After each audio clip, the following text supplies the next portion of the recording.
week on Perspective, Mexico's next moment. Will this election cause a continental shakeup? The presidential election campaign in Mexico officially begins later this week. The vote on July 1st could mark the beginning of a very different direction in Mexican politics. Mexico is among the most violent and murderous countries in the world, noted for corruption and a bloody war on drugs.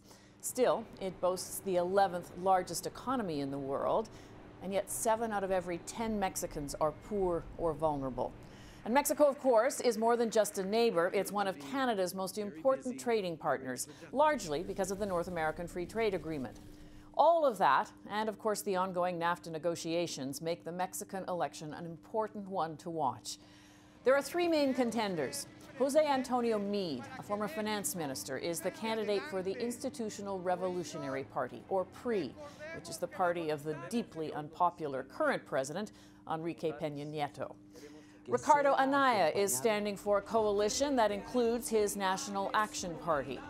But the frontrunner, hoping this will be third time lucky, is Andrés Manuel López Obrador, a populist politician of the left, well known for his attacks on corruption. AMLO, as he's known, is fueling nationalist sentiments, vowing to put Trump in his place. On the program this week, we'll get a first-hand look at the presidential campaign. We'll consider what it could mean for Mexico and for the country's relations with the U.S. and Canada, and of course, for Nafta itself. We begin with David Agren. He's a freelance journalist based in Mexico who writes for The Guardian newspaper and Maclean's magazine, among other publications. We reached him in Mexico City. David, as the campaign is officially about to begin in a few days, how would you describe the political atmosphere right now in Mexico? Well, people right now are ready to throw out the incumbents. There's an electorate that's very discontented. A left-leaning populist by the name of Andrés Manuel López Obrador, according to polls, has a 20-digit lead, or a double-digit lead. He's up by almost 20 points in the last poll published today in a newspaper called El Financiero. He's spooks the business elite a lot. He spooks international investors. He originally ran in 2006 on a campaign of putting the poor first and came very close to winning in an election he considers to have been rigged. He ran again in 2012 and lost. This time he is moderating a lot. He is speaking on issues such as as combating corruption, which has been just the #1 issue that Mexicans want done according to want to be done according to polls, and also combating violence. Violence has been Mexico have suffered its most murderous year ever in 2017. So he's hitting on issues that people are concerned about. The other parties are more or less promoting a status quo that obviously people in Mexico seem to be tired with. And what seems to be happening now is, whereas López Obrador would scare people in the past, people now are saying, can this country get any worse? It's hard to say that, it's increasingly hard to say that López Obrador will turn Mexico into Venezuela when Mexicans themselves feel that their country is already suffering and can't get any worse.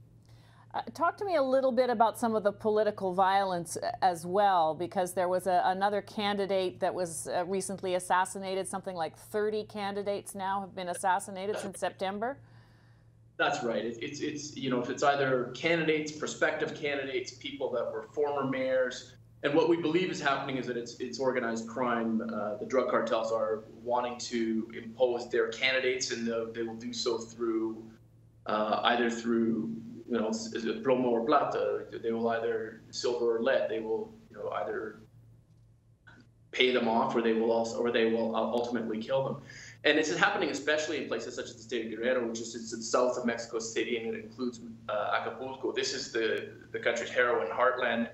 What you've had happen there is, ever since the country started cracking down on drug cartels in 2006, is that there's been a strategy of capturing or killing the leaders. And when this happens, the underlings start fighting over crime territories, and as a result, you have a lot of these small territorial wars, and there's a lot of violence, and there's an organized crime. What they want to do is they want to get their person into the local government, or they want to get their person into Congress, And when you get your person in local government, they get control of the budget, and they also get control of the police. So it's another source of revenue, and it's also a way of corrupting the security apparatus. You speak about the violence that obviously is tied into corruption as well, and sort of the economic difficulties that so many Mexicans find themselves in. It's hard to imagine there isn't sort of a sense of hopelessness. Do you think people will actually vote? Ever since the transition from one-party rule is that people will go out and vote, and the only thing they can do is throw out the bombs. That is the one thing that the Mexican political system allows them. It's really hard to get your politicians to listen to you, to take constituents seriously. Part of that is because 40% of the Congress is chosen through a party list, and these are people that are just there because they were good foot soldiers, or they were relatives, or just somehow connected to the right people in the party. But the party system is also designed in a way that it gives the leaders of the party incredible control.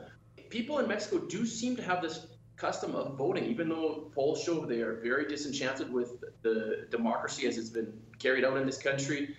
They do vote, and they do get angry. And I know, as an example, just say in 2016, there were 12 state elections, and 8 of them changed parties. That's 2/3. That's a pretty high number for a democracy. Just briefly, before I let you go, I want to ask about Nafta. And of course, when Canadians think about Mexico now, that's sort of the first thing that comes to mind. But is it an issue at all? It surprisingly has not been an issue in the campaign, and it's sort of hard to understand, to know why. There's a couple things happening. One is that nobody wants to be seen as wrecking the negotiations. So none of the parties has really come out and said anything really that could derail the negotiations for Mexicans, for the Mexican side.